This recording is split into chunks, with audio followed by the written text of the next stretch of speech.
Salada Cultural.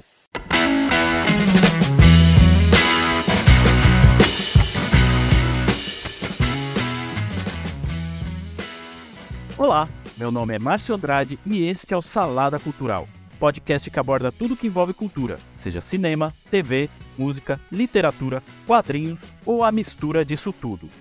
Aqui eu conto histórias e curiosidades que talvez você já ouviu, mas não custa reforçar.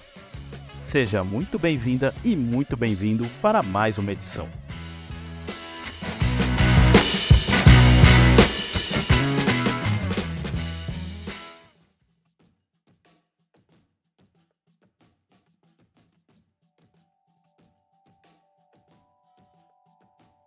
Se existe um gênero que acompanha o teatro, o cinema, o rádio, a TV e até os podcasts, desde que o mundo se entendeu como mundo, é a comédia.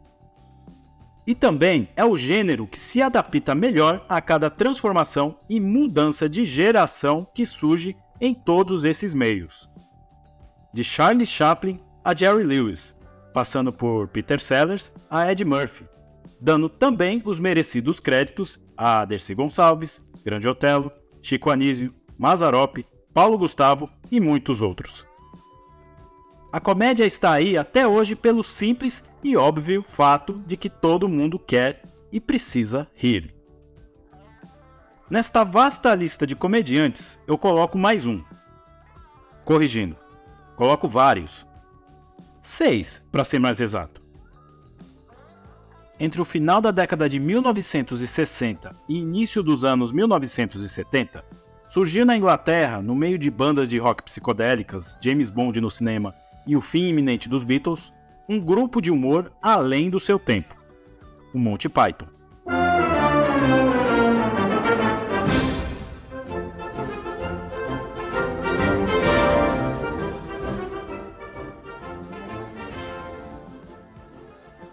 Se você não conhece ou nunca ouviu falar, vamos a um comparativo. Imagine o Cacete Planeta inglês. Você não lembra deles quando passou na TV Globo? Ok, vamos a um mais recente. Imagine o grupo Hermes e Renato que toma o chá das 5. Também não conhece esses caras. Terceira tentativa. Imagine o Porta dos Fundos sem o alcance do YouTube e sem o Fábio Porchat gritando pera aí! Imaginou? Então, esse é só um terço do que foi o Monty Python. Inclua aí o fato que eles vieram fazendo piadas tirando sarro de toda uma sociedade, em uma época que tabus e outros pudores eram maiores que os recentes, já que, vamos combinar, né, que hoje não é tabu e nem pudor, é só retrocesso e falso moralismo. Pois bem, esse grupo, em sua Inglaterra natal, fez uma série de comédia que durou 4 temporadas, além de 4 filmes para cinema, discos de comédia e shows lotados em vários locais do mundo. Muito do que foi feito em comédias depois deles, não só lá fora, como aqui também, vide os exemplos que citei no começo desse episódio, só veio a acontecer porque se inspiraram no tipo de piada sem sentido e sem razão que criavam, mas que faz muitos rirem até hoje. Inclusive este que vos fala. Esta edição do Salada Cultural vai focar na aventura em que os 6 integrantes desse grupo tiveram ao levar ao cinema o longa-metragem que muitos consideram o mais engraçado da história, Monty Python em Busca do Cálice Sagrado, produção de 1975 que contou com a direção de 2 diretores que nunca haviam dirigido filme nenhum até aquele momento, orçamento bancado por bandas de rock hoje clássicas e cavalos improvisados. Quer saber? Então fica aí que eu te explico com a mesma velocidade que uma andorinha carrega cocos.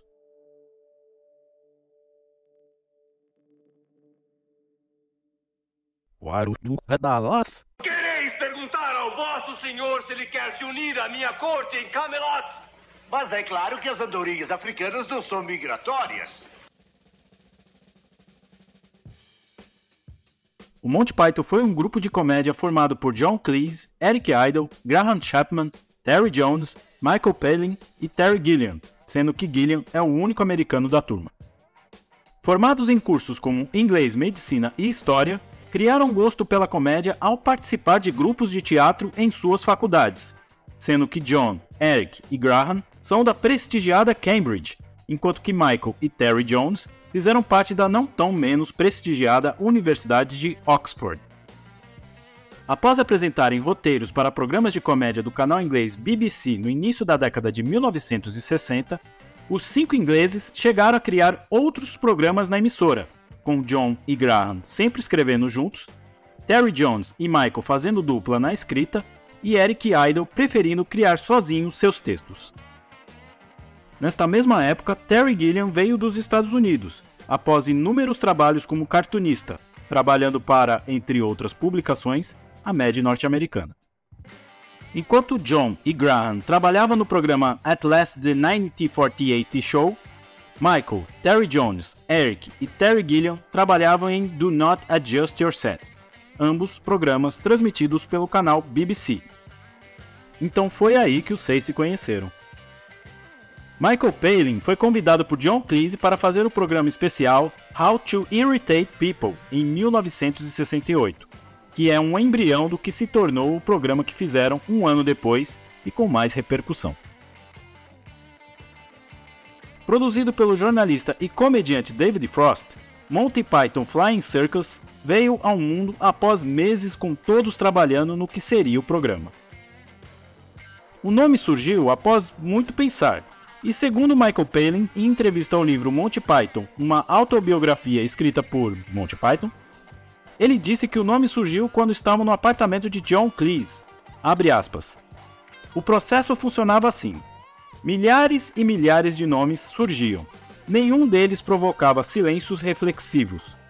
Todo mundo se retirava para formular novas ideias. Assim que pensamos no nome Python, um título hilário, imaginamos alguém com esse sobrenome. Mas no fim das contas, alguém sugeriu Monty Python e soou muito engraçado. Fecha aspas. E assim virou, em tradução livre, o Circo Voador de Monty Python, que estreou no Reino Unido em 5 de outubro de 1969.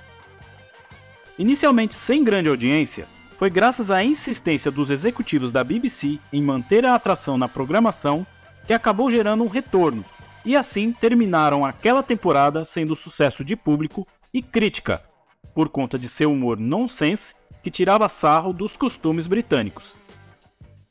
Aqui posso citar os esquetes do Ministro do Andar Tolo, a piada mais engraçada do mundo, o Papagaio Morto, a Gangue das Velhinhas, enfim.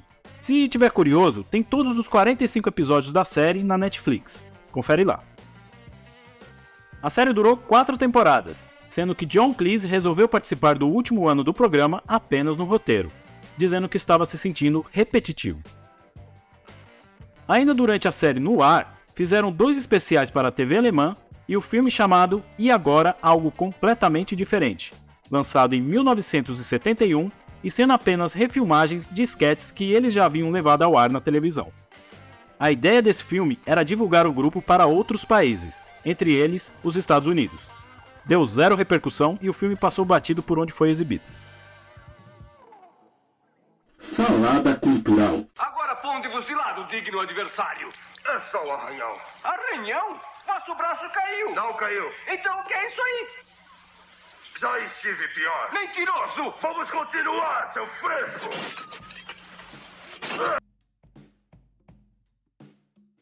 Após o final da série, em 1974, eles ainda queriam fazer um novo filme, já que não gostaram do resultado daquele primeiro. Aliás, durante a 4ª e derradeira temporada, eles já estavam pensando no que seria seu verdadeiro filme para o cinema. Para esta, que eles consideram ser a verdadeira estreia do grupo no cinema, levaram em consideração um tema que era comum para sua cultura: o Rei Arthur e os Cavaleiros da Távola Redonda, personagens que nenhum historiador confirma a existência, mas, segundo a lenda, Arthur liderou a atual Grã-Bretanha contra os invasores saxões entre os séculos V e VI.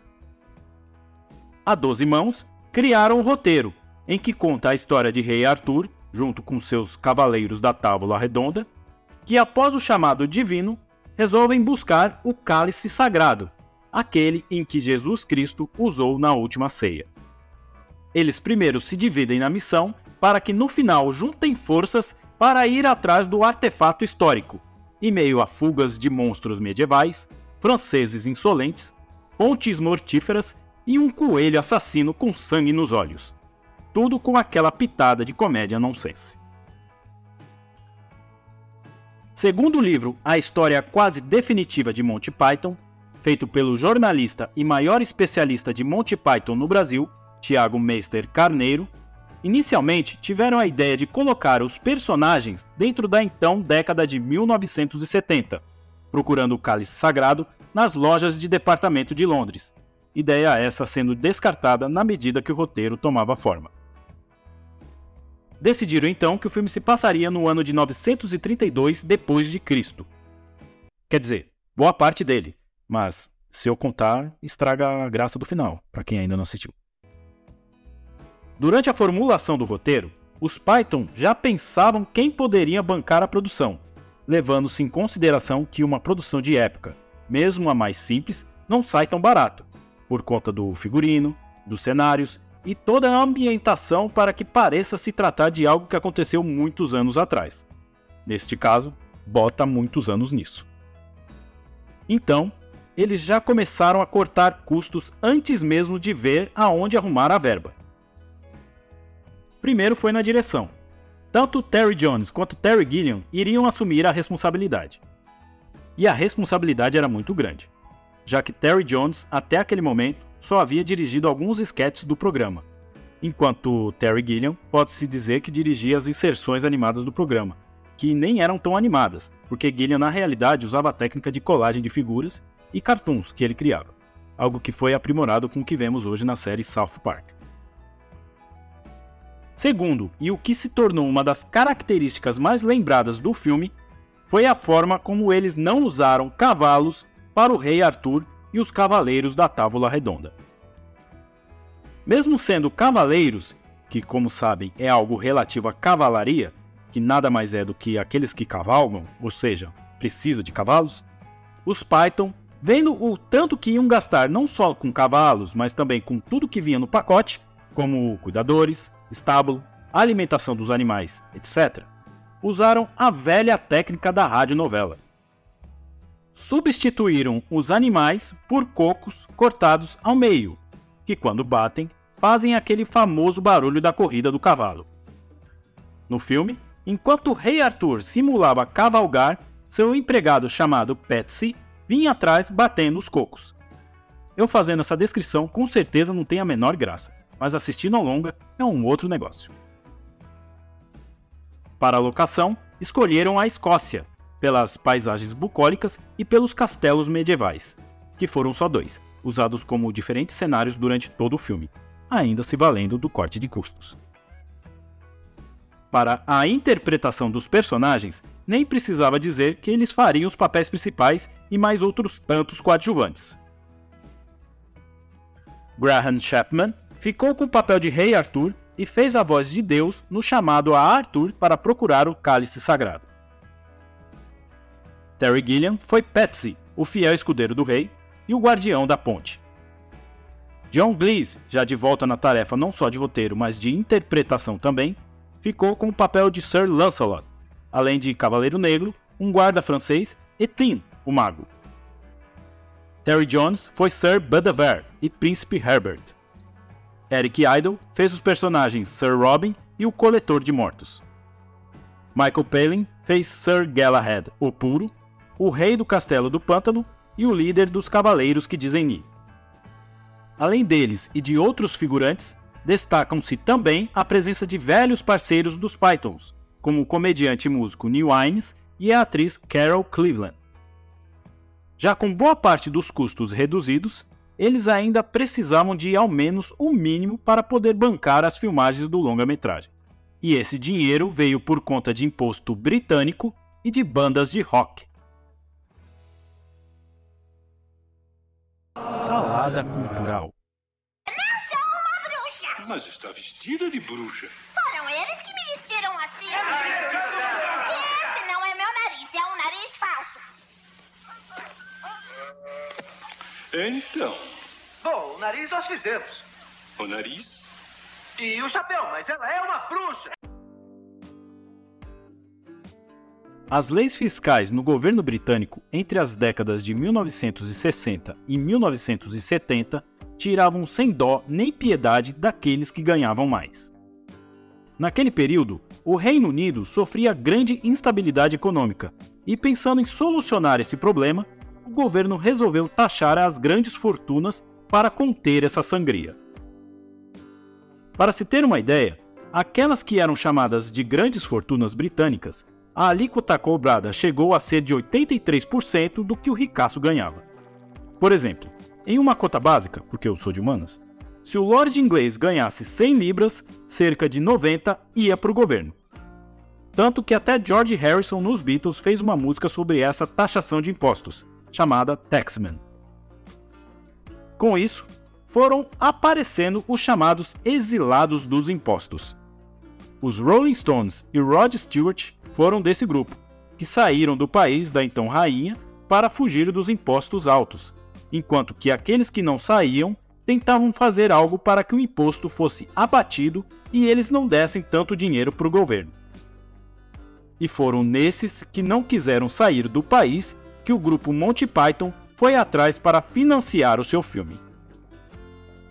Sabendo que muitos deles eram fãs do programa da TV, os Pythons conseguiram financiamento de bandas no quilate de Led Zeppelin, Jethro Tull, Genesis e Pink Floyd, sendo que estes dizem, e aí eu tô só contando uma lenda do rock, que enquanto estavam gravando o ultra clássico The Dark Side of the Moon, eles paravam tudo o que estavam fazendo quando começava o programa Monty Python Flying Circus.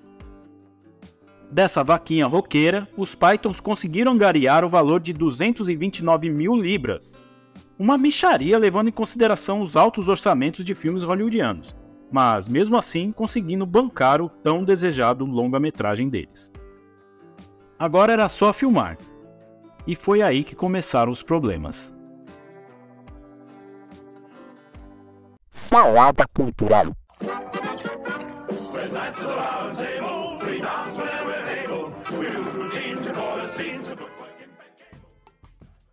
Para um trabalho de grande porte, no caso a direção de um filme, que conta com a colaboração de várias pessoas, além de todo o trabalho logístico que envolve essa responsabilidade, e assim entregar no final uma obra satisfatória, é necessário um entendimento de quem está comandando esse barco.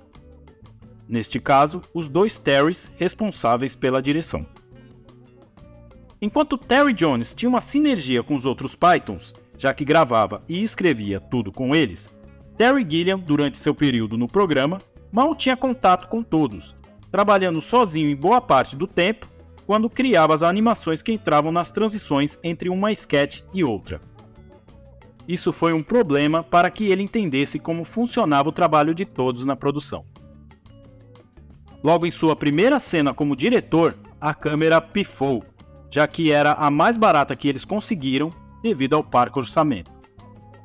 Após acharem uma outra câmera, filmaram cenas com closes e outros takes que não precisavam de um grande cenário. Depois, ficou acertado que Terry Jones fosse responsável pela direção de cenas em que tivessem diálogos, pelo conhecimento dele na parte de texto e das piadas, enquanto Terry Gilliam cuidou da direção das cenas sem diálogos, ou seja, apenas a parte visual e estética da coisa toda. Mesmo assim, a diferença de tratamento com a equipe ainda era sentida. No documentário Monty Python Almost the Truth: The Lawyer's Cut, de 2009, John Cleese lembra de um momento durante as filmagens que jogou na cara de Terry Gilliam que ele queria fazer com os atores as mesmas coisas que ele fazia na animação de colagem, o que não ia rolar, deixando Gilliam enfurecido. Sem contar que um diretor descartava a filmagem do outro sem aviso prévio. De fato, uma bagunça de principiantes no ofício da direção. Outro ponto que causou estresse em todos foi o comportamento de Graham Chapman. Graham, de certa forma sendo protagonista do filme, já que era o Rei Arthur, tinha mais cenas que os demais Pythons. O problema é que Graham era alcoólatra e estava em um período de abstinência durante as filmagens, o que ocasionava perda de memória em algumas falas de seus personagens e momentos em que ele tremia bastante. Por conta de sua saúde, a cena da Ponte da Morte quase não foi filmada, pelo estado deplorável que ele estava no dia. Os Pythons só descobriram esse problema de Graham durante as filmagens. Orçamento minguado, diretores que não se entendiam e protagonista com problemas sérios de saúde já era o bastante para todos que estavam fazendo o filme. Mas ainda tinha mais um percalço para colocar na conta. O fato de que na Escócia estava extremamente frio e úmido, deixando a equipe desesperada para concluir as filmagens do dia, correr para o hotel e aproveitar a água quente dos quartos, que era racionada. Sabendo de todos esses perrengues, fica difícil acreditar que essa produção poderia resultar em um filme satisfatório. Felizmente, resultou.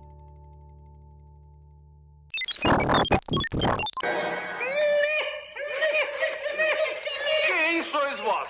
Somos os cavaleiros que dizem... Não os cavaleiros que dizem ni. Os próprios. Quem são eles? Somos os guardiões das palavras sagradas... Peng e... Lançado nos cinemas do Reino Unido em 9 de abril de 1975, o filme arrecadou mais de 80 milhões de libras, pagando o orçamento de 229 mil e ainda gerando lucro, o que fez todos ficarem satisfeitos e até esquecendo os perrengues que enfrentaram. Além disso, foi um sucesso também de crítica. No Brasil, o filme estreou em 1º de novembro de 1976, sendo o primeiro produto do grupo trazido para o país, e recebeu críticas positivas, inclusive no O Pasquim, o clássico jornal voltado para a comédia. Na edição de 25 de novembro de 1976, em uma nota intitulada Smile é o melhor remédio, assinada pelo cartunista Ziraldo, ele afirma, abre aspas, "Nunca vi nada mais engraçado, mais inteligente, mais bem feito. Tá doido, vou ver o filme umas 1000 vezes e vou rolar de rir todo dia." Fecha aspas. O filme, além de ter se tornado um clássico, também foi adaptado para um musical premiado na Broadway chamado Spamalot, um jogo de computador para o Windows, jogos de tabuleiro e de carta, além de bonecos e outros produtos que levam os personagens. E se você quiser assistir o filme e verificar se é tão engraçado como eu estou dizendo, o longa está disponível na Netflix e para comprar ou alugar no YouTube e Google Play.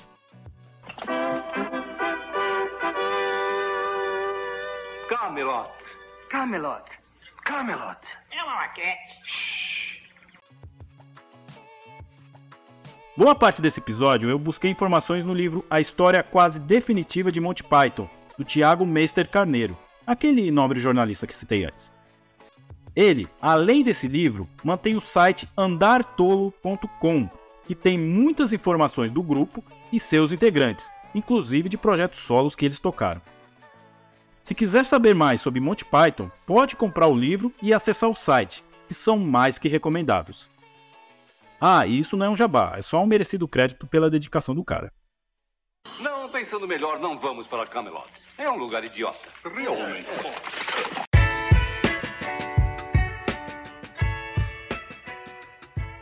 O Salada Cultural fica por aqui. Este podcast tem pesquisa, roteiro, produção, edição e apresentação deste que vos fala, Márcio Andrade. Pode me chamar no Instagram, no @MárcioAND, para falar sobre os episódios, sugerir temas ou correções. Se você gostou do podcast, manda para seus amigos, primos, conhecidos, vizinhos, chegados e quem mais quiser. Se você não gostou, não desista. Um dia você pode gostar. Até a próxima.